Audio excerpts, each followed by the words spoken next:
Everything you're about to hear is for education and entertainment purposes only. Whilst we are licensed, we're not aware of your personal financial circumstances. Any advice is general advice. Equity Mates operates under Australian Financial Services Licence 540697. Equity Mates! I will say this about investing. Everything you do learn is cumulative. What I learned at 20 is useful.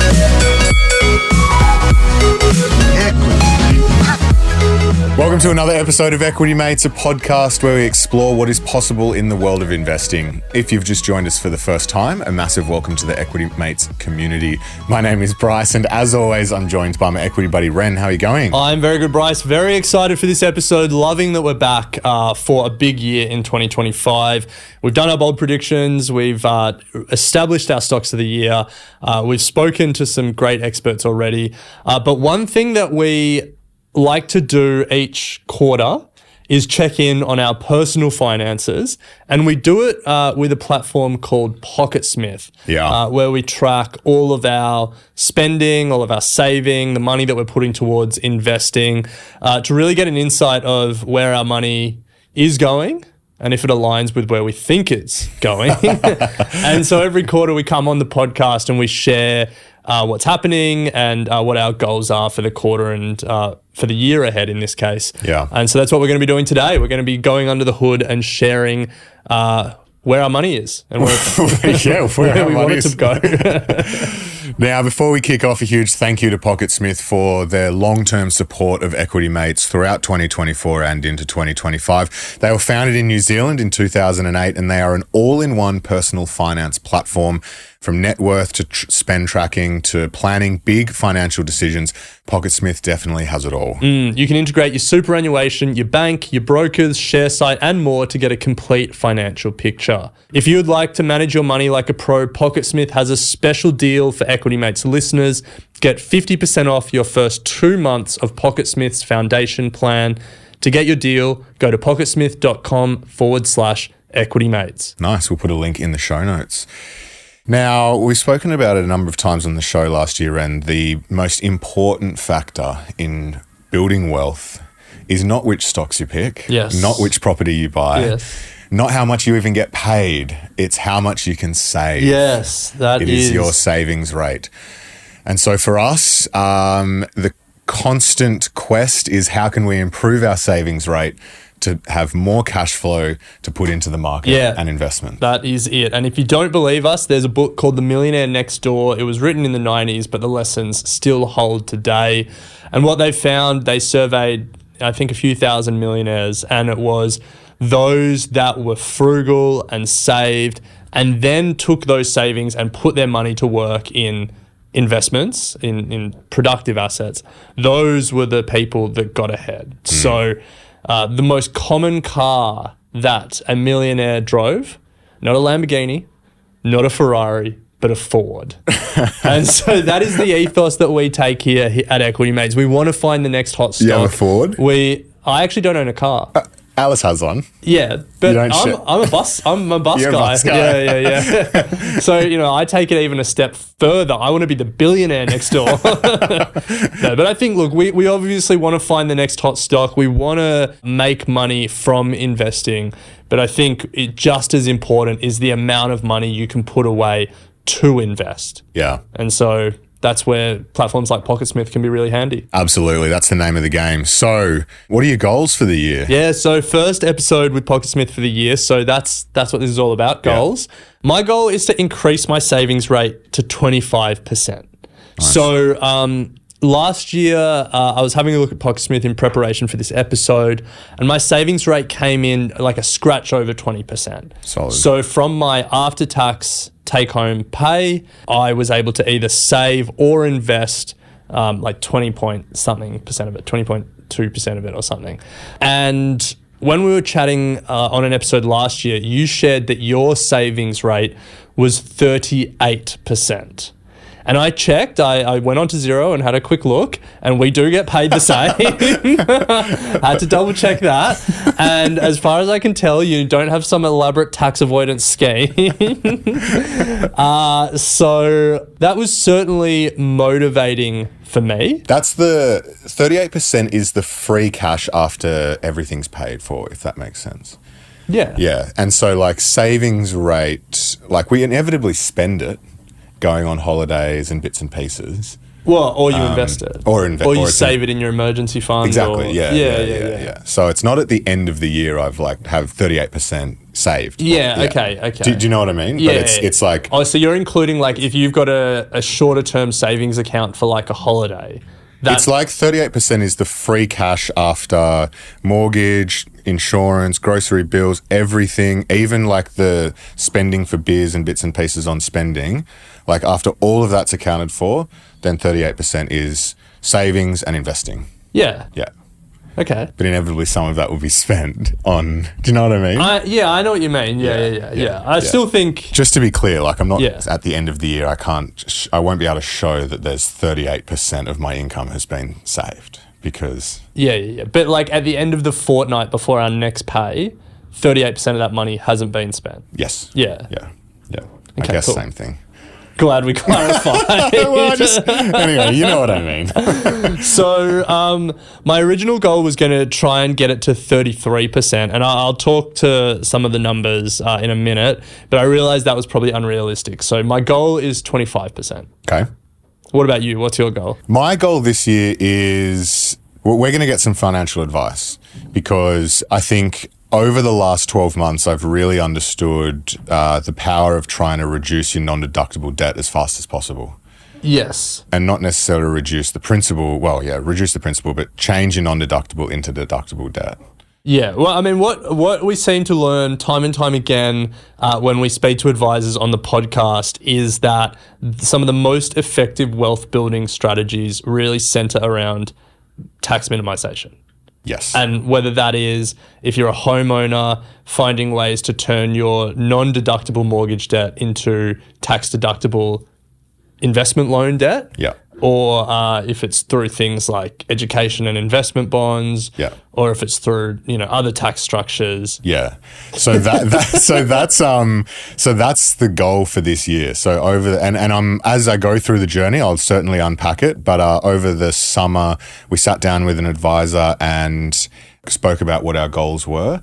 And I put a pretty lofty goal in front of him and said, I'd like to have cleared the mortgage within the next by the time I'm in my mid-40s. That's what we said. So sort of 12 years from now. Okay. I know that's not a 2025 goal, but this year is going to be about starting that journey. Yeah, I mean, that's good. Like, your goals don't have to have a conclusion date of the 31st of December. No. So that's what we're working towards, clearing the mortgage by the time we're in our mid-40s. How we're going to do that, I'll speak about on the show as we go. But as you imagine, and as you said, it's going to be now about how can we manipulate the mortgage environment to start essentially being as tax effective as possible. Serious red flag waving above my head at this point. It's like all of your focus is now paying down your mortgage as quickly as possible. Is that going to really have a drag on your hosting of a stock market investing podcast? The good news is like what we pay towards the mortgage isn't actually going to change.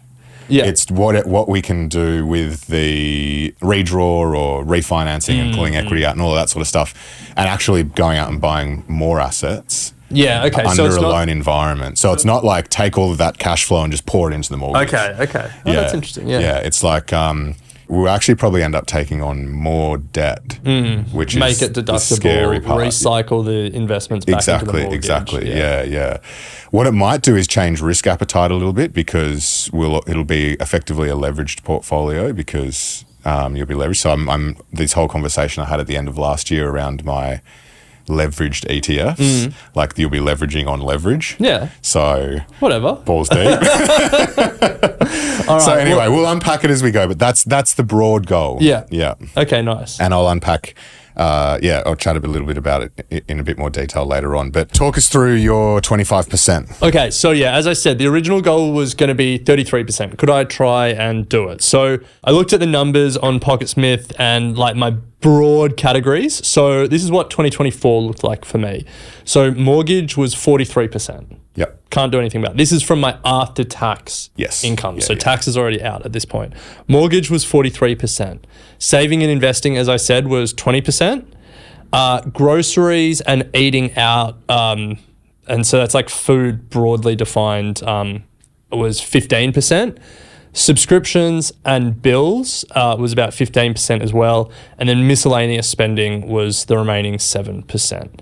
And so that's, everything from beers to weekends away, whatever. And so I was like, all right, how do I work the budget to get my saving and investing goal? Now, we got a slight pay rise. We did. An inflation and adjustment at the end of last year. So mortgage went from 43% to 41%. Oh, nice. But there's nothing I can do about that. Yeah. Like that's just fixed and it is what it is. Saving and investing, I said if I want it to be 33%, that's 33%. So what are we at? 74% already. And so I've got another 26% to basically live on. And I kind of said I could really squeeze subscriptions and memberships and bills, try and get it to like 8%, spending, 17%, really cut down on the miscellaneous spending, no beers. Impossible. Only put it on the work card. Ask Alice to shout me. It's unrealistic. And it's dumb, and I wouldn't enjoy my life that way. Like, I think it would just make me, it wouldn't make me resent, it would just make me, I wouldn't enjoy it. You wouldn't enjoy it. And also, as I was doing this, I just had a look over my January spending so far and realized how unrealistic. Not the best month to look at it. I know, but I know because it's like, you're going out more and there's more social stuff going on. But some of this stuff... You want to look at midwinter. So the miscellaneous spending that I just wouldn't be able to get to zero, there was a night out where there was like $75 in Beam payments that came after that. There was birthday gifts, like a couple $100 for that. Like, $45 for a few Kindle books, $300 for a box. Yeah. And so, you can't do anything about those things. I'm not going to say no to going to someone's box or having a night out or refuse to put in for people's birthdays.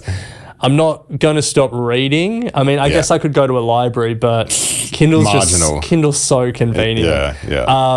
And so I just walked back that goal and said, look, 33% unrealistic. So 25% is what I'm aiming for to give myself some of that fat miscellaneous spending to get from 20% to 25%. It's not going to be as hard as I thought. I've culled some subscriptions. KO got the flick. A number of streaming services got the flick. KO might come back into the equation with the footy, but we'll see. And then looking at my grocery budget on PocketSmith, Uber Eats and groceries often can be quite similar in total. And really, the easiest lever to pull is really reduce that eating out or Uber Eats and upweighting that groceries. And so 25% is a goal. Over these episodes, we'll talk about how I'm tracking against that goal. I'm sure other things will come up over the course of the year that become a goal. And really, then from there, once I can get that consistently, the name of the game for me this year is to really find good investments. Not go we've done a heap of work on our core portfolios. I'm feeling really confident about where that is. A dollar cost average there consistently. I have a small dollar cost averaging into crypto. I'm not going to spend a lot of time thinking about that. For me, the thinking is individual stocks and where I can find interesting opportunities. So hopefully I can take that extra money that I'm saving, put it to good use. Yeah, I mean, the end of the day as well, like you've got the rate of 25%, but all of those sort of miscellaneous things aren't going to be consistent month on month. You might have a couple of months where you don't find there's any bucks payments or birthday gifts. And then I'm imagining that if there's any residual, you'll be allocating that to spending or to savings or investing or whatever. Definitely. Like if you build up a bit of a bank, and away you go. And the good thing with PocketSmith as well is you can put all of that into PocketSmith from a budget point of view, and it will automatically live feeds from your banks track where you're up to day on day, month on month against those categories. So easy to check how you're going. So I'll be able to tell you as I go. Just one last point around the how. I think when it comes to budgeting, there's a lot of different methods that people will follow. There's the base zero budget. Three jars or whatever. 3 jars. There's so many. I do I guess you'd call it the pay myself first method, but really all that is when I get paid, I have automatic transfers set up to like a emergency fund, my spending account, my brokerage account, mortgage. And so I try, and then there's always a little bit left over, which I guess is like the miscellaneous or the fat, just in case I need to, I spend too much or whatever. But really, I've kind of set it up so that 25% is automatically out. Oh, I see. Yeah. Okay. You're just you make sure you send it there. Yeah. It's not, you're not tempted to. It would require me to like go into a brokerage app and like transfer it back out. Gotcha. Yeah. Definitely. Yeah. Definitely the way to do it. So that works for me, just because I know that if it's automated, I don't have to think about it. It doesn't require me to do anything, and it also then doesn't allow me to not do it for a fortnight. Yeah. As we've said in our Don't Stress, Just Invest book, the key to a lot of this is the ability to automate as much of this as possible. Just get it out of your face and out of mind. All right. Well, that's me. That's my goals. What about you? How are you going to approach 2025? From an investment point of I mean, I'm looking forward to unpacking it all, but this is the time to unpack it all. Yeah, but we haven't got our statement of advice yet. Okay. That's going to be coming in probably the next month. Yep. At which point I'll really be able to sit down and sort of say this is how we're doing things.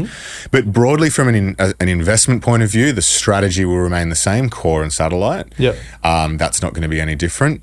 And from how we manage our money, it's going to change a little bit in terms of how Harriet and I both pay for things and the names of which things are going to go under, because again, it's all about tax. So where I thought we might be sharing investments and those sorts of things, that's all going to change. So a lot to come. But what I've learned is that it is all about cash flow. And I think the advice, it's kind of crazy. Like there's nothing special to it, if that makes sense. Yeah. They take your cash flow and effectively say, to your point, this is where we need to direct the most of it so we can get the biggest tax return possible. Yeah, and it's like you're calling it cash flow here, but really it's exactly what we were saying earlier, which is your savings rate. Yeah. It's just spend less than you earn and put the difference to work. It's not like they're coming and saying, okay, you're putting this much into stocks, but we're going to suggest it's these stocks and make your money work harder for you. It's like this is your cash, and this is where you should be putting it so we can maximize your free cash flow. Your financial advisor isn't saying, looking at your portfolio over the last 10 years, you've returned 12% per annum, and I'm going to make you 15% per annum, and that's how I'm going to justify my fees. Exactly. They're saying you've been saving and investing 38%, and we're going to find a way with some tax minimization strategies and some spending adjustments, we're going to find a way to make that 45%. Exactly. And that's how we're going to justify our fees. Yeah, and then that 45% is then going to be put back into the same strategies to kind of just multiply that effect year on year on year on year. Yeah. So how much tax are you going to minimize? Well, this is the other thing, and the advisors are very clear on it. Like to map something out over 12 years is a bit ridiculous. Yeah. From an assumptions point of view. But the way they kind of do it is say, if you continue doing what you're doing now, this is where you can anticipate being. If taking the same assumptions with a new strategy around So liquidating the portfolio is going to be one thing, and using that to pay down the mortgage, then refinance to draw that back out, and then repurchasing the portfolio that we have and using the debt to dollar cost average and buy stock. So that's going to be one part of it. Using those same assumptions, this is where you should expect to be. So whilst you can't just assume that there's going to be linear growth across everything for 12 years, which is effectively what they show you, by looking at the two different strategies with the same assumptions, you can kind of see how it would play out. Yeah. Does that make sense? Yeah, it does. Yeah. And so for people wondering why Bryce would do that, sell his whole portfolio, put it into his mortgage, then redraw it, and then buy the same portfolio. It's because if you have a residential mortgage, it's not tax deductible. But if you redraw it as an investor loan, it is tax deductible. And so the tax saving is the reason that Bryce will be advised to do that. When you rebuy the portfolio, are they going to give you any suggestions on like, oh, that was a bad pick, or like your portfolio construction or weighting is wrong here? Or is it like... If we want it. Okay. Yeah. So I think they will probably lean into it a bit, because I would ask for the advice, even if you don't follow it. Definitely. Like, yeah. So we can either say just take it all, and you just completely manage it. Oh, they manage it. They completely manage it. And for that, I then asked for their track record. I'm like, show us what you've done over for other clients. I mean, they've done well. Okay. But their point was, we're not here to try and they're not trying to beat the market. We're not trying to beat the market. Just, we're not fund managers. Yeah. We're not like we don't care if we're pumping out 74% returns. We're trying to get your objective. Yeah. Or on the other side, we can completely manage it ourselves through our own brokers if we want to, and they can provide a level of guidance if they think it's the right or wrong thing to be doing based on what we're trying to achieve. Yeah. The one big thing in the strategy is actually a lot more active selling, which I think is interesting. Every year, if there are capital gains, then there's an element of selling a portion of the gains to put back into the mortgage to then redraw. And that is how you kind of continue building the deductible debt. So you kind of, let's assume you make 15%, you might sell the total 15% gain or thereabouts. Obviously there'll be a tax on it. Use that to pay down the mortgage, redraw it and put it straight back in, so your total position in the stock market hasn't changed. And then you've then added an additional component to pay down. So I questioned him on that, like the long-term value of compounding and all of that sort of stuff. But his point is your net position is going to stay the same because you keep topping it up. As long as the tax that you pay on the capital gains is less than the benefit you're getting from the tax deduction, I guess over time as well. And so there might be years you don't sell anything, but part of the whole strategy is taking income and income either from dividend or from selling capital gains every year. So a lot to kind of think through and for us to discuss on the show, but that's where we're kind of at, and that's what the thinking is at the moment. And to cash flow point of view, this PocketSmith has been super helpful in us having an accurate, I guess, representation for our advisors on where our cash flow is at. Because like at the end of the day, if you tell them you reckon you could be saving 50% of your income or whatnot, and you're actually not, then you're on the back foot already. Well, it'll be an interesting journey to follow. We should say, if people are interested in speaking to an advisor, we have a referral service where we can put you in touch with one of our handpicked, trusted advisors. Go to equitymates.com/advice, fill out the form, let us know a little bit about you, and we'll put you in touch with someone who we think fits your circumstances, and you can do the same thing that Bryce is doing. Yeah. I probably should do the same. Yeah, worth it. Well, I think I said at the end of last year, we spoke to 3. It's worth speaking to them, just doing the free consultations anyway, I reckon. Yeah. I think the other thing, we've probably got some cohort of advisors yelling at us at this point. It's like, your advisor isn't making their... building their reputation and building their client base on investment returns. No. We've certainly spoken to advisors who their point of difference is investment returns and Absolutely. access to opportunities. And the person that comes to mind is Charlie Viola and Viola Private Wealth. Yeah. You know, they do everything you're talking about for their clients, but like their real point of difference is the opportunity set that they give their clients access to. They make the money go further. Yeah. So, you know, depending on what you want, I think it's important you date your advisor because they all have different expertise. They might specialize in different types of client, you know, self-employed, doctors, Well, I mean, podcasters. and we're doing insurance, maternity leave, like the whole shebang with our advisor. It's not just how do we reduce our mortgage. It's like, this is what's going to happen to us over the next 10 years. How's it all going to hang together? Yeah. Can we afford to go single income for a year while Harriet might be having a child and whatnot? Like, how does that all play out? And they map it out and kind of show you. And for us, that was actually it was kind of like you know, it's going to be okay. Oh, it's going to be okay. Well, I mean, good. as in like, it's like, it's going to be manageable. Yeah. I wouldn't say it's going to be easy, but like, you know, unless you do that work yourself, just having someone kind of show you this is how you can do it. Yeah. You know, that was quite good. It's holistic. Yeah. It's nice. good. All right. Well, I feel like 2025 is the year I slowly get convinced to follow Bryce's lead and get an advisor. But yeah, look, equitymates.com/advice if you're interested as well. But I think that will do us for today's episode. A massive thank you to PocketSmith. If you want to join us and do a quarterly checkup, then check out PocketSmith. Integrate your superannuation, your bank, your brokers, share site, and more to get a complete financial picture. Yeah, and here's a fun fact to close it out from their global spending map. A recent report from the Australian Actuaries Institute shows that fast rising home insurance premiums have plunged 1.6 million households into affordability stress. Their spending map backs this up, showing an 8% increase in insurance spending from July 2023 of $382 to July 2024 to $417. So if you actually Google PocketSmith spending map, you can check it out how your spending is compared to your peers. And don't worry, offline after this, I'll chat to Bryce about what fun fact means because that certainly wasn't fun. But if you would like to manage your money like a pro, PocketSmith has a special deal for Equity Mates listeners. Get 50% off your first 2 months of PocketSmith's foundation plan.